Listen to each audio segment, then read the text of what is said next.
Située à 80 km au sud de Beyrouth, Tyr est la quatrième ville du Liban. Son développement rapide et anarchique côtoie les ruines d'un passé prestigieux. Les fouilles menées dans cette ville depuis plus d'un demi-siècle ont permis de mieux connaître sa période romaine avec son arc, son hippodrome, ses nécropoles et ses colonnades. La richesse de son passé lui a valu d'être classé par l'UNESCO au patrimoine mondial de l'humanité. Ce sont des marins venus de Tyr qui ont fondé Carthage en 814 avant Jésus-Christ et établi le point de départ d'un véritable empire commercial possédant le quasi-monopole des échanges maritimes en Méditerranée et le long de la côte atlantique, du Maroc à la Cornouaille. Que sait-on de l'histoire de cette cité phénicienne? À ce jour, presque rien par l'archéologie, mais beaucoup plus par les textes.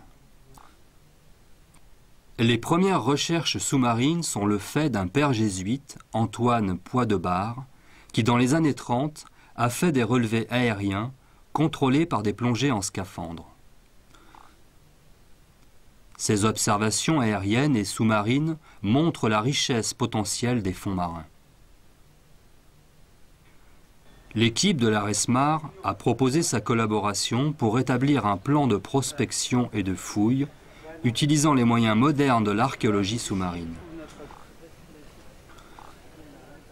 Si, dans le passé, d'après les textes et l'archéologie, Tyr a possédé 2 ports, comme d'autres villes phéniciennes, il n'en subsiste qu'un depuis de nombreux siècles, le port nord, appelé aussi port sidonien.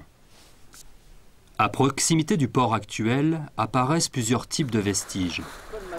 De nombreuses colonnes gisent entre la jetée actuelle et le môle ancien immergé. Celles-ci ont peut-être été réutilisées comme brise-lames, mais une étude plus poussée permettrait de mieux cerner cette hypothèse.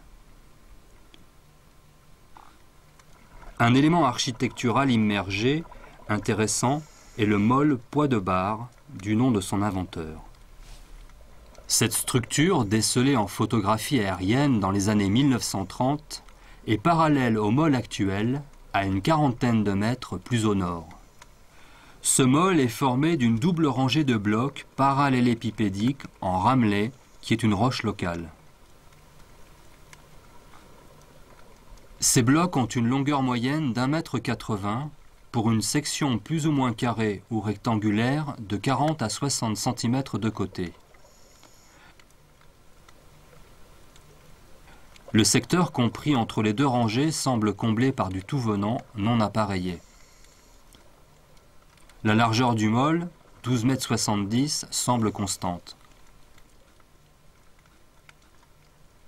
Dans cet assemblage, on distingue 2 assises, une supérieure comportant des blocs fortement érodés, une inférieure dont les blocs sont, semble-t-il, en meilleur état de conservation. Le petit mobilier archéologique apparaît comme dispersé, avec des densités plus ou moins fortes. 2 tessons recueillis à 2 mètres de distance sont jointifs et forment une marmite à anse à demi-cercle. Cette répartition des objets ressemble à des rejets de bord, de type dépotoir, mais l'hypothèse d'une zone d'épave est d'autant plus plausible que nos informateurs ont mentionné avoir observé antérieurement des amphores rangées les unes à côté des autres. Le port égyptien, au sud de Tyr, a fait l'objet de l'essentiel des prospections aériennes et sous-marines de Poix-de-Bar dans les années 30. Cette zone est appelée port égyptien car tournée vers l'Égypte. Des structures anciennes émergent et montrent que de vastes secteurs sont ennoyés avec de nombreuses colonnes et des digues d'une configuration comparable à celle du port sidonien.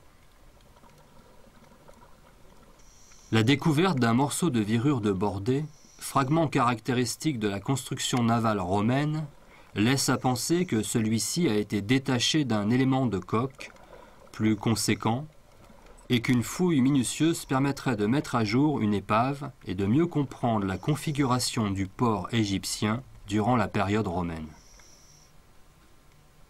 Une équipe franco-libanaise dirigée par des spécialistes des environnements portuaires a effectué en juillet 2002 des prospections sous-marines sur le littoral de Tyr et procéder à des prélèvements de sédiments par carottage.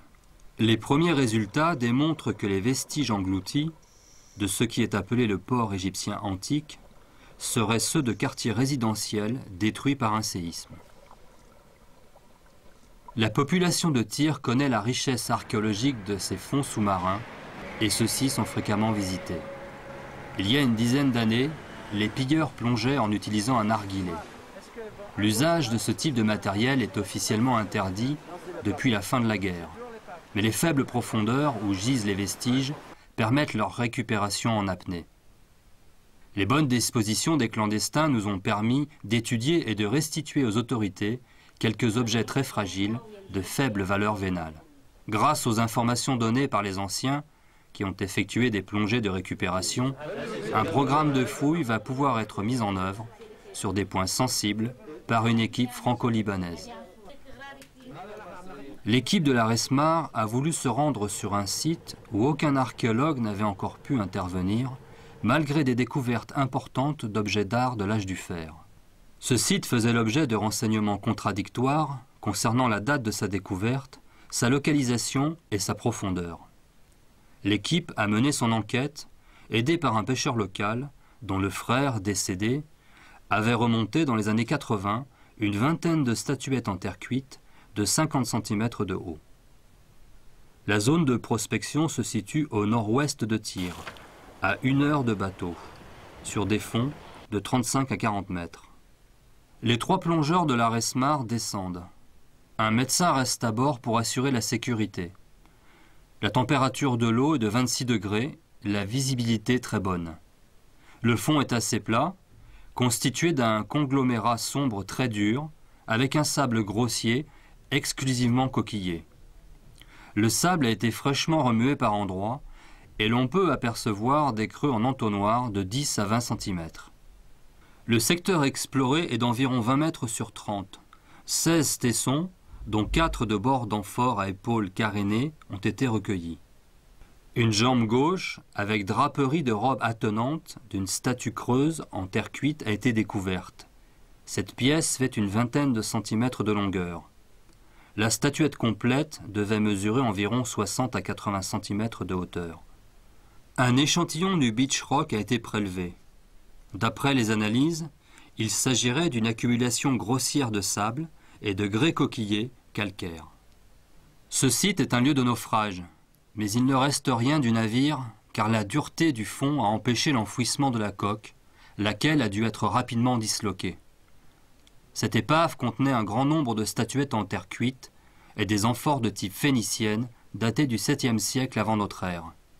Une statuette étiquetée Tyr, provenant de cette zone, est exposée au Musée national de Beyrouth. Le site a été abondamment pillé, mais il n'est pas exclu que certains objets se trouvent encore sous une certaine épaisseur de sable grossier. Une fouille de sauvetage donnerait certainement des éléments importants pour la compréhension de cette épave exceptionnelle. La mission envoyée par la ville de Perpignan pour rencontrer les partenaires libanais et évaluer les besoins pour la mise en valeur du patrimoine sous-marin de la ville de Tyr a atteint ses principaux objectifs. L'équipe de la Resmar est prête à proposer un programme pluriannuel de fouilles et à se mobiliser avec ses partenaires pour aider le Liban à mettre en valeur son passé maritime exceptionnel.